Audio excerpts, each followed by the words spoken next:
राजकारणात काही लोक अशी असतात जे आपलं काम बिनभोबाट करतात. त्याचं श्रेय कोण घेतंय याची चिंता करत बसत नाहीत. ही दुर्मिळ जमात आहे, पण आहे शिल्लक अजूनही.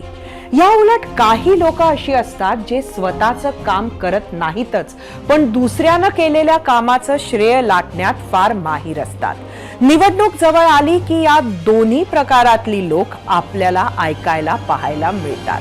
राजकारणात श्रेयवादाची लढाई तशी नवी नाही. ही लढाई किती विविध पातळ्यांवर लढली जाते ते आज कोस्टल रोडच्या उद्घाटन प्रसंगी पाहायला मिळालं.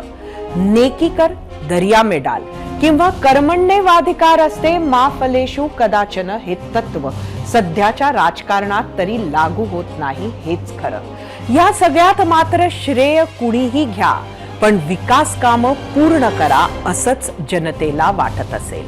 पण निवडणूक येताच जनता मात्र जेव्हा मतदान करायला जाते तेव्हा विकास कामांवर खरंच किती मतदान होतं, की जात धर्म नाते संबंध नजीकचा स्वार्थ बघून ईव्हीएमचं बटन दाबलं जातं, हाही विषय आहेच.